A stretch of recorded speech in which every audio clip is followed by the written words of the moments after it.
Chapter 15.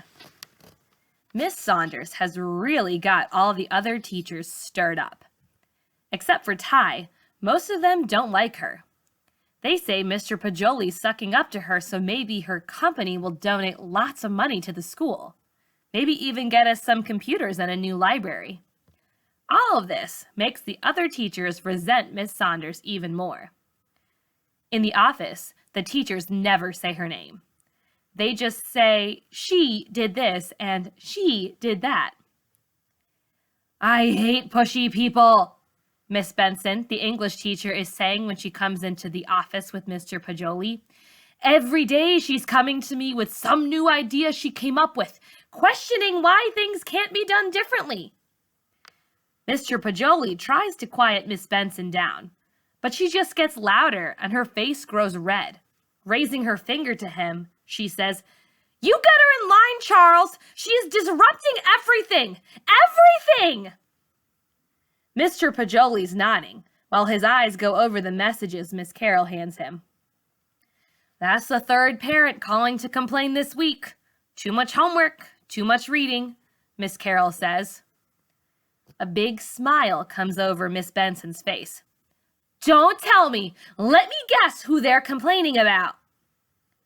Mr. Pajoli scratches his bald head. He lets out a deep breath and says he'll take care of things. Then the phone rings. Yes, he's here. Miss Carroll presses down the hold button and smiles. Someone else calling about your favorite person. Mr. Pajoli clicks his false teeth together. Send it back to my office, he tells Miss Carroll. Miss Benson touches up the edges of her lipstick with her finger and walks off humming.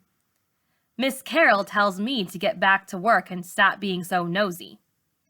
I go and staple papers together over in the corner. It's good to see teachers get in as much trouble as kids do sometimes. The office is a busy place.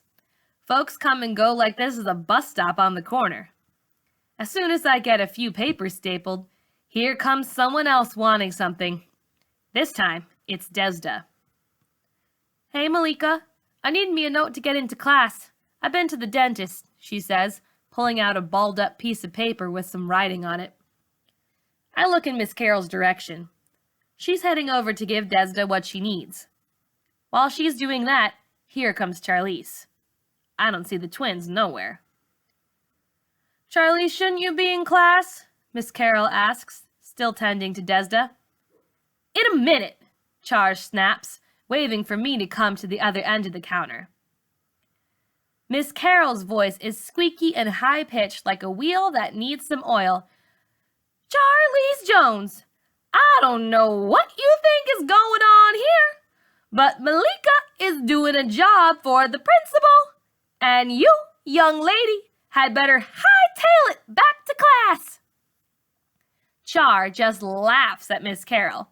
You act like Malika's working for the President of the United States. Man! Miss Carroll shoves the note over to Desda. All right, now get to class. Desda's looking at me like I did something wrong. Charlize takes out a stick of gum and pushes it in her mouth real slow. Miss Carroll looks like she's gonna go off on her. Then, out comes Mr. Pajoli. Hello, Mr. P, Char says in a sweet baby voice. You think maybe one day I can work in here too? Maybe answer the phone or something? Char stands there in her skin-tight striped pantsuit with her finger in her mouth like a 2-year-old. Mr. Pajoli knows Char ain't the least bit like that for real. Sure, Charlize, you may start working in the office as soon as you pay the fines for the 3 library books and 2 math books you lost last year. Char starts arguing with Mr. Pajoli about how she ain't never had those things and how everybody's out to get her. Anyhow, she says, I ain't no slave.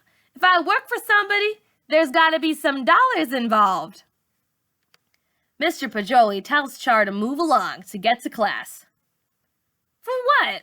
She says, heading out. All these teachers is boring me to death.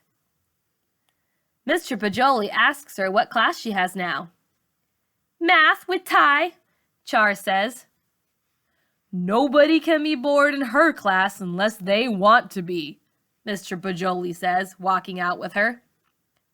Mr. Pajoli is right, too. Ty is funny.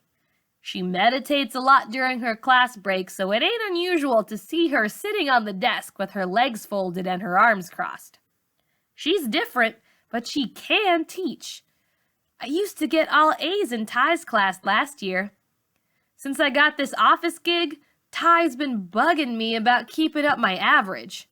She came right in here yesterday and asked me where my homework was. Mr. Pajoli was standing right at the desk, too. I lied and said it was in my locker. Ty asked Mr. Pajoli if it was okay for me to go get it. Then I had to fess up and tell her I forgot to do it. She asked Mr. Pajoli if it's okay for me to use my office time to do my math homework.